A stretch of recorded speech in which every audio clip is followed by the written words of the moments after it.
Okay, it's the end of the session. I'm here, and for some reason I'm blanking on the dog names. Kaeto. Oh, that's right, Kaeto. Nova. And Nova. Nova! Puppy, puppy. There we go. And this is the roadmap to success. So basically, we started off the session by talking about video. I promise I'm back here, even though you're just seeing a wall of shepherd. First thing we talked about was, first thing we did was the video above on teaching the dogs how to calm themselves down and not jump up on guests. And it's important when we come home, we meaning the guardians, that they do not pet the dogs. Now they're in a kennel when you release them. I didn't have a chance to go through this because I worked with a German Shepherd named Ray about a week ago, maybe 2 weeks ago. And so if you type in Ray, like the Star Wars characters, R-E-Y, I think she's the only dog, in my search, go to doggonproblems.com, click on dog training tips. I forgot to ask the guardians this, but I'm guessing they're pretty excited when you come home and they're in the kennels. Yes. If you open the kennel and let them out, they're just going to spurt, that surge of energy is going to spaz out. And these dogs both need to work on some impulse control. So you watch that video, I have a kennel training video on that one that shows you how to release the dog out of a kennel in a calm way that kind of helps them develop some self-control. So I would highly recommend you guys work on that because it's kind of a similar principle I showed you with the leash in the video, but different. Now they're playing like this. Remember, so one of you look at, so for her, for Nova, that's like a 6, and your partner's like, no, that's like a 4. So keep on playing that game where you throw out the energy level, pick a dog, until eventually when you're like 5, you're like, yeah, it seems like a 5. Then once you've both calibrated, anytime the dog's past what you consider level 5 energy, they should get an automatic timeout. And after a while, if you're consistent, the dog will learn, hey buddy, that if I keep it at 4.9 or less, the good times keep going. But once I cross level 5, we get an automatic break, timeout. Just like humans that are arguing, if the argument gets too intense, sometimes you have to walk around the block and calm down. You're just too intense. So if we let the dog's energy level spiral up to level 9 or 10 energy, it's going to take them a long time to get back down to like a 2 or a 3. But if you stop it at 5, that's a much shorter journey, and you're helping them practice calming down, which is an important skill set for them to have. Crash. All right, that's passive training. We'll talk about that in a second. So we also talked about exercise for the stairs, doggy stairmaster. You could also use the laser, play fetch, and scent games. Also getting a snuffle mat to feed them. You have slow feeding dishes. The snuffle mat will also slow down their feeding, and it makes them use their nose, which is physically draining. And also the walks. Remember, for the walk, don't think of the walk as completing a circuit, getting back to the house. I'm going to walk this direction if I have a half an hour walk, I'm walking this way for 15 minutes. Then I'm going to turn around, cross the street, come back on the other side of the street, so we can let the dog sniff. Sniffing is very stimulating for them. It's very calming. It's very satisfying, and it can deplete more energy than an actual walk. And once you take out completing the circuit, it just makes it a much easier situation. All right, now for the stairs, because we have a split level home, I'll give you a little instruction on that. So what I would do is either 2 ways. I would either have one of you up here, one of you downstairs, and the other dog outside or somewhere else. In the kennel is fine, as long as it's not barking the whole time. So basically, the first time I would do it was I'd show the dog I have a treat, throw it down to the half landing, and when the dog gets it and looks up at you, drop another one down from the top of the stair, you're at the top, on the other, so it goes all the way to the bottom. And then when the dog runs down there, peek over when it goes down there, come up with a funny name like Chile or Argentina or Cuba or whatever you want to say, after the treat goes in the mouth. Not just for this, but any treat. All right, I forgot to put my phone in airplane mode, so we're splicing these together. So basically, going back to the landing. And so when you drop the treat and the dog licks it up, come up with a word that means to go to the south, like Jamaica. And then call the dog back up, and do this again with one dog at a time, and then give it another treat and call it like Aspen or some word that needs to go up the stairs. And do this with an empty stomach, up and down, until the dogs, and remember to passively train that and call it Pavarotti or opera or whatever you want to say. Yes, it would be a funny command. Now, so this is where you're doing it by yourself, where you're throwing it. The other way you could do it is you could have somebody down at the bottom of the stairs and just call the dog when it comes down there, give it the treat and say Cuba, or drop it on the ground, and when the dog licks it up, say Cuba, either one will work. Then then the other person at the top of the stairs calls the dog up. Now remember, do this in an empty stomach the first time, and count. Each down up is 1. Keep doing this until the dogs are like, you're crazy. I've been doing this 58 times. I'm not doing it anymore. Now we know what the maximum number is they're playing. And then we want to exercise about 50 to 75% of the maximum number multiple times a day. Remember, 5 minutes on the stairs is equivalent to the exercise of walking for about a 30-minute walk. And so exercise is best done sprinkled in short bursts multiple times a day. This way we can do it if it's raining or it's icy or snowing. If we have guests coming over, exercising the dogs before guests come over can be really helpful. A lot of people never think about this, but exercising your dog before you go for a walk can also be very helpful. Just make sure whenever you're exercising your dog before something, they have at least 10 minutes of no panting or 10 minutes to recover. They should stop panting by that point. Good testify right there. Okay, we also talked about rules. If the dog doesn't have any rules, it sees you as a peer. If it sees you as a peer, then listening to you is optional. So some of the rules we went over: not being allowed in the furniture. I would recommend you get the X mats and put those up on the furniture so that way it keeps them out of here. I would temporarily move the ottoman away and then get a jumbo dog mat from, well, you can get it anywhere. I like to get them from Groupon.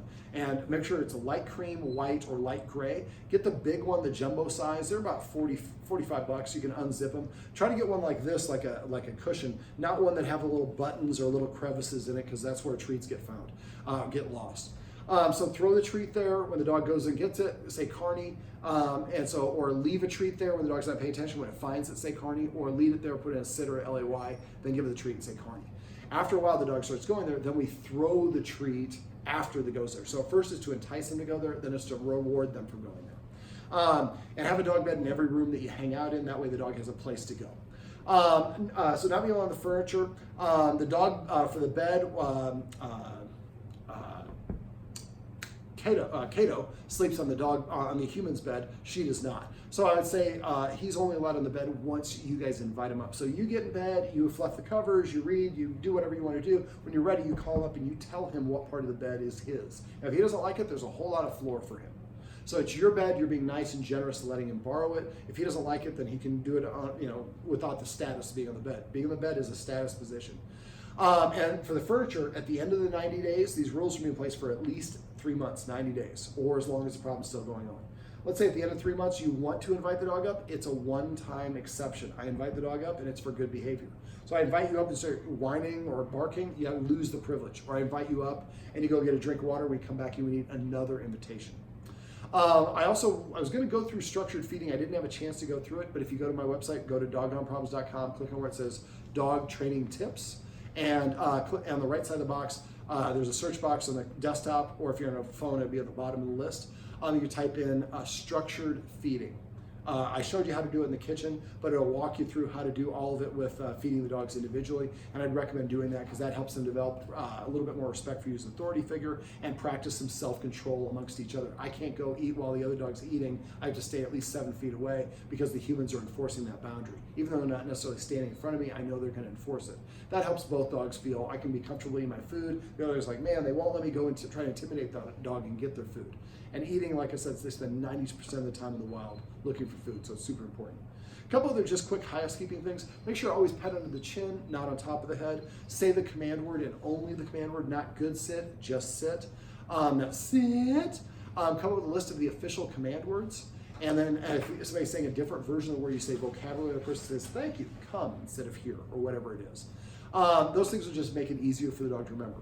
Okay, so other rules that we incorporated, not being allowed in the kitchen when we're preparing food, not the rest of the time, come and go as you please, not being around the dinner table when food is being present, and remember to set up scenarios where you can help the dog practice and warm up before you actually start cooking by microwaving the bacon or a piece of roast beef or whatever, and practicing pretend eating your dinner.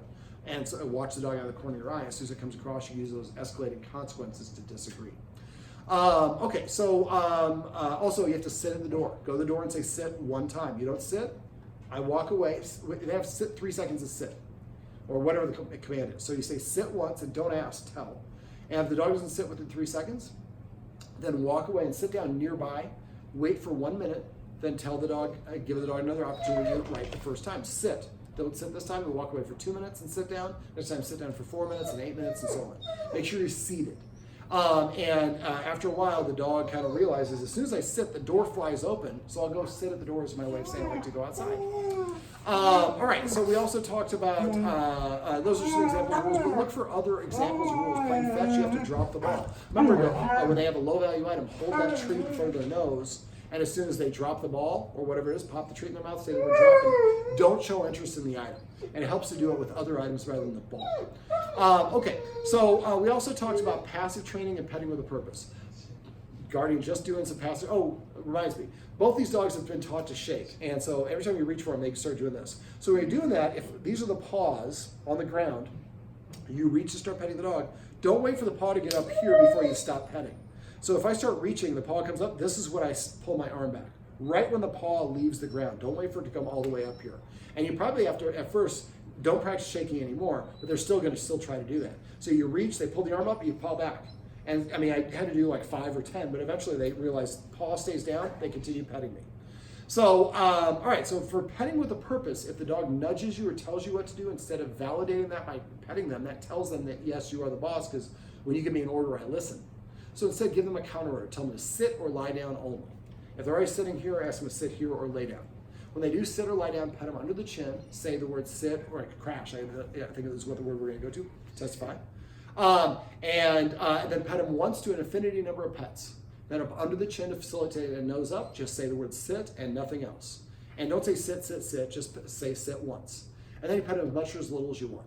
If they don't sit, playing hard to get works great for dating, it works great for this as well. Show the dog, I got other things to do. I could be watching Green Bay Packers win another Super Bowl, or reading my phone, reading a magazine, making out with the wife, whatever you want to do. Show the dog, I got other options. I made you number one, but if you can't be bothered to sit, I can't be bothered, I got other things. After a while, the absence will make the heart grow fonder for the dog, and the dog will start coming and prepaying and sitting to prepay for the attention. When it does that, make sure you do pet at least once, and then say the word sit and pet as much or as little as you want after that. And even if you want to pet the dog, make sure the dog sits or does something for it. Say the word paycheck if you suspect someone's petting without a purpose, and that person has to stop even if they did it right. Tell the dog to sit, then they pet on the chin, say, actually, I told you, I did it the right way, but thank you for reminding me, because I do forget to pet with a purpose. Passive training is whenever the dog does something you want. You hear him being very vocal, so I taught my dog Quest to grumble. So every time he kind of does that, you say, Pavarotti, and pet him. After I say Pavarotti, and he'll go, and that becomes funny. And once he starts prepaying for it, he comes up and he goes, rah, rah. Hold up your hand like this and say Pavarotti and pet him. So this becomes the hand signal. And eventually you can make one of those funny videos I was talking about. You just hold the camera up and say, hey buddy, what's going on? Rah, rah, rah, rah. Yeah. And then, and you can have this conversation. Remember to name all your individual toys. And anything your dogs do that's unusual. When they eat, give them each a unique command word to eat. Maybe say fudge and, well, don't ever give your dog fudge, but tacos and chimichangas if you want to go with Mexican or whatever. I'm hungry, I haven't eaten lunch. So come up with these funny words. Every time a dog goes in the kennel, name each kennel a different name. Throw a treat in there. When they go in there, call one of them Palace and one of them Mansion. And so that way you can say Palace and one dog knows to go in there. If you say kennel for both of them, they both think you're talking to them. So they have a unique command word for each one. Very helpful. Now, we didn't go through it at all. One of them may have some separation anxiety. Another video I'd recommend you look for is teaching dogs how to stay. If you just search for separation anxiety, the way that I teach it, I know, so you got to think of the word for that, is teaching the dog to stay, which helps dogs with impulse control and helps them practice being alone in an easier capacity. So I can let you stay down the basement. I can go upstairs. The dog knows I'm still in the house. So I'm practicing somewhere between 100% and 0. Most of the time when we leave, that's 0. I went from 100% access to you to 0. So you can help the dog practice being alone by being in the other room or waiting for permission to eat my food. Delaying gratification is a great way to help the dog practice self-control and respect for you as an authority figure. Right? Isn't that right, sweetheart? Here. Okay, yes. When they lick you, call it kisses or smoochies. If I say kisses, my dogs lick me anywhere. If I say love, my dogs lick my nose. Also, be careful about letting them lick your lips or no open cuts. You can actually catch a parasite that way if your dog's infected that way. I read an article about somebody who had all 4 limbs cut off after they got put in a coma because their dog loved their dog. Their dog had a parasite, licked an open wound. They got the parasite. Yeah, we don't want that. Okay, so, I can't think of anything else. Sit. Up. There we go. All right, well, this is the roadmap to success. Remember, everything you do trains your dog. Only sometimes you may not.